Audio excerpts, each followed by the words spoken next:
Aubrey, I am excited to talk about IELTS reading today. We haven't talked about IELTS reading in a while. I know, right? There are so many strategies that help our students get every single reading answer correct. You could really boost your reading scores if you have the right strategies. We're going to share one with you today that you need to have mastered before test day. Yes, so many of our students get reading nines, guys, because we have three simple steps for reading, and we're going to tell you about one of those steps today. Shout out to student Niharika, three key student, who got an 8.5 in listening and an 8.5 in reading. So, guys, today's strategies are actually not just for reading, honestly. Today's strategy is for listening as well. So, this one strategy, guys, is going to help you on both listening and reading. Yes, absolutely. So, we are talking about making predictions. You need to have this skill mastered for both, like Jessica said, the reading and listening exams. You'll know what to listen for, what to look for in the text so that you can boost these scores. Yes, and we are doing this because we got a question in a recent IELTS webinar from Fahima. She said, "My basic problem is in reading. Would you please help me with it?"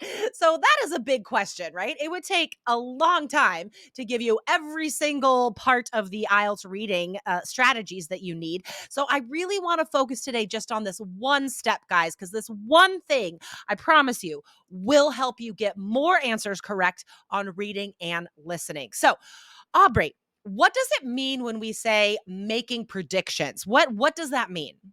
Yeah, it's where we're looking at the questions and we are predicting what the answer will be. Maybe it's word form. Will it be a noun, a verb, an adjective? What type of answer will it be? Maybe it's a number.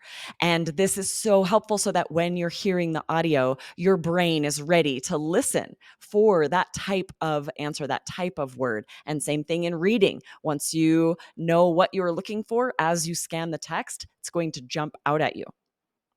Exactly, guys. The more ready you are for the answer, right? The easier it is to find it. That's the thing, Absolutely. right? So this strategy, guys, this is a core part of being an active reader and an active listener.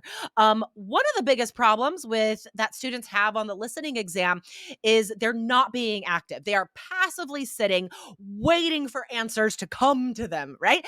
We can't do that. That's not going to cut it if you want a 7 or higher. So what question types is this strategy best for, do you think? Yeah, it's absolutely vital for completion questions. Yeah, Sentence yeah. completion, note completion, when you have a summary of text and you're completing it, table completion, map completion, all of those. You have a blank, you're trying to figure out what's missing, and you can predict what will go in that blank. Exactly.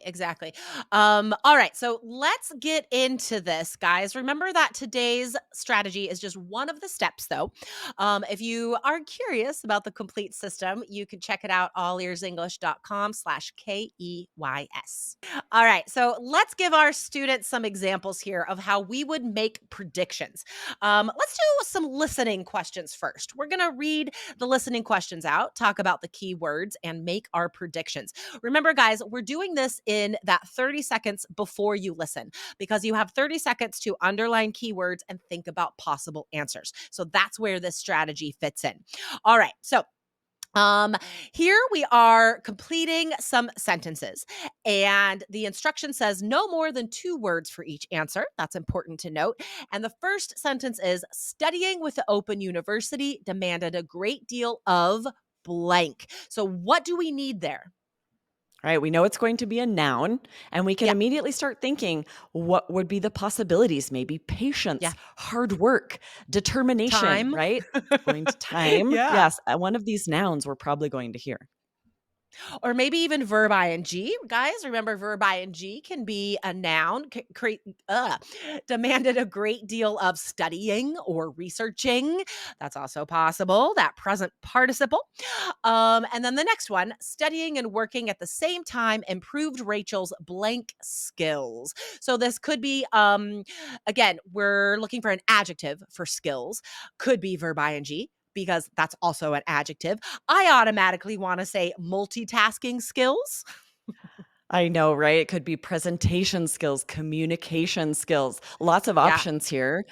Yeah, not adjective. Those all are nouns as well. So it's tricky here, but you know what you're looking for once you start warming up your brain to be predicting what type of word form this will be. Exactly. The more you think about the possible answer, the more ready you are for the answer to come to you, right? All right, we have two more listening questions, guys, and then we'll talk about some reading predictions. So, the next one, it was helpful that the course was structured in blank.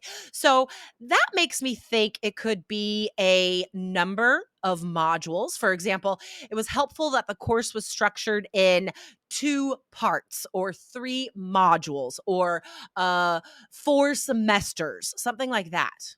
Absolutely. When we start talking about a course being structured, you're likely Yeah. to hear a number. Yeah. Imagine how helpful this will be if you're listening for a number. And then, of course, keep in mind it could be something else. So there might not be a number triggering you there, but it's likely, and that will help you focus your listening. Exactly. So, I mean, even just making these predictions, if they don't come true, guys, at least you have thought about the question so you know what to listen for. I mean, here's a great example, right? You are now thinking that, okay, it's something about course structure, organization. So, you know, when they start talking about that, the answer's going to be there, right? So, prediction isn't only to think of possible answers, it's also to make sure you understand the question, so you know exactly what keywords you're listening for. Exactly. You're being so much more active Yeah, about reading through these questions as you're predicting what you hear. Otherwise, your brain might wander, you're nervous, and you could right. waste that 30 seconds. So if you're being very active, making predictions as you read each question, you'll be so much more ready to find these answers. Totally. All right, last one. She enjoyed meeting other students at blank. So if you don't pay attention to that preposition, you might think it's, like a place, right? Because 'Cause you're meeting people, but that wouldn't quite fit, right? Because it doesn't say in, like in the student union. So maybe it's like at a study group, right? At an event. So she enjoyed meeting other students at a noun, I'm guessing, right? What else could that be? Exactly. Yeah, I agree. It's likely going to be an activity or an Yeah, event where other students would be, because you're exactly right. If it were a place, it would be in. So it's yeah, fascinating how that's going to help you look for those prepositions, because it right? wouldn't make sense to say, a place there. Interesting. All right. So, real fast, guys, we're going to give you a couple reading predictions. This is from a summary completion. So, here again, we're predicting word form. So, we know what we're reading for. Because in reading, of course, this is easier. The words are right there in front of you. So, if you know you need a noun, you're looking for a noun that is closest to the key words, right? So, this is so helpful for reading. So, let's get into this as an example. Okay, a shark is a very effective hunter. Firstly, it uses its blank to smell its target. I mean, right away knows. Like, I think I would that imagine, but has to who be knows on a knows. shark, right? It I could know. be something else. I'm imagining Could be like gills on a fish. gills, Do sharks have right? gills? But it's clearly going to be a noun, a body part. Right, exactly. So we need a noun, and we're pretty sure that it's going to be like nose or gills. Okay. When the shark gets close, it uses blank to guide it toward an accurate attack. All right. So it uses blank. So it's going to be a noun, right? It uses radar, sonar, whatever, that Right, some type skill of is. sense, and it could also Yeah. be a body part again here, Yeah. right? It could be its eyes, its ears, some kind of sense, but again, we're looking for a noun here. Awesome. Awesome. Okay, guys, I really hope that you practice and apply this strategy as often as possible. So, the takeaway today, guys, is prediction is so important. You have to be an active reader and listener, know what you're looking for so you can find it more quickly. And remember, if you want the complete system, this is only one step. Go to allearsenglish.com/KEYS. Yes, awesome. We hope to see you in the course right away. It's so fun, and you get lots of speaking practice, get to know us and all the students in our courses. So we hope to see you there soon. Awesome. Have a good day, Aubrey. Awesome. You too. Bye. Bye.